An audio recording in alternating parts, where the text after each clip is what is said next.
వరద పోయింది, బురద మిగిలింది. విజయవాడ దీన స్థితిని 6 కెమెరాస్లో మీకు చూపించే ప్రయత్నం చేస్తున్నాం. బురదలో విపరీతమైన దుర్వాసన ఉన్నప్పటికీ క్లీనింగ్ ప్రక్రియ మాత్రం ఎక్కడా ఆగట్లేదు. వేల మంది యుద్ధ ప్రాతిపదికన రంగంలోకి దిగి అంతా కుదుటపడాలంటే ఇంకొక వారం పట్టేటట్లుగానే కనిపిస్తోంది.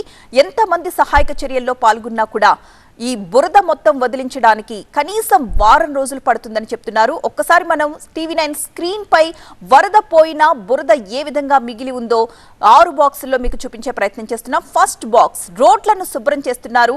ఫస్ట్ బాక్స్ లో రోడ్లు శుభ్రం చేసే ప్రక్రియ వేగంగా కొనసాగుతున్న దృశ్యాలు మనం చూస్తున్నాం. ఫైర్ ఇంజిన్లతో నీటిని తీసుకొచ్చి రోడ్లను శుభ్రం చేస్తూ ఉన్నారు.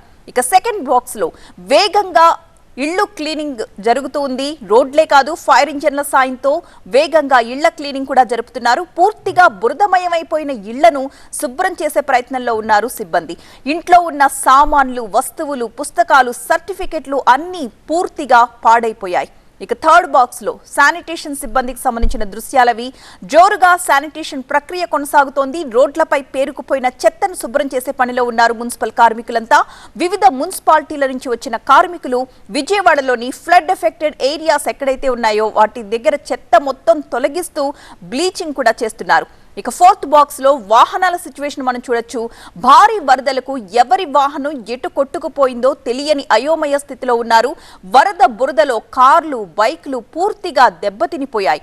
అరకొర ఆసున్న వారు కూడా తమ వాహనాల్ని మెకానిక్ సెంటర్స్ లో రిపేర్ చేయించుకోవడానికి తోసుకుంటూ వెళుతున్నారు. ఈ విజువల్స్ ని కూడా మనం 4వ బాక్స్ లో చూస్తున్నాం. ఇక ఫిఫ్త్ బాక్స్ లో రేషన్ పంపిణీకి సంబంధించిన వాహనాలకు సంబంధించిన దృశ్యాలు మనం చూడొచ్చు. రేషన్ పంపిణీ కోసం సర్వం సిద్ధమైంది. ఈ రోజు సీఎం చేతుల మీదుగా ఇంటింటికి రేషన్ పంపిణీ కార్యక్రమం ప్రారంభం కానుంది. అంతకంటే ముందు బాధితులకు అవసరమైన ఆహారం, నీరు అందించే ప్రక్రియని కొనసాగిస్తారు. 5వ బాక్స్ లో ఆ విజువల్స్ కి సంబంధించిన మనం చూస్తున్నాం ఆ ట్రక్స్ అన్ని కూడా. తర్వాత 6th బాక్స్ లో కొన్ని ప్రాంతాల్లో ఇంకా వరద నీరు అలాగే ఉంది. 1-2 అడుగుల వరకు ఇంకా వరద నీటిలోనే ఇళ్లు కనిపిస్తూ ఉన్నాయి. ప్రజలు ఆ నీటిలోనే జీవనం కొనసాగిస్తున్నారు. మరొక 2 రోజుల్లో ఈ ప్రాంతాల్లో కూడా వరద నీరు కాస్త తగ్గుముఖం పట్టే అవకాశాలున్నాయని చెప్తున్నారు. ఓవరాల్ గా శానిటేషన్ సిబ్బంది, మున్సిపల్ సిబ్బంది అందరూ కూడా ఈ సహాయక కార్యక్రమాలు ముమ్మరంగా చేస్తూ ఉన్నారు.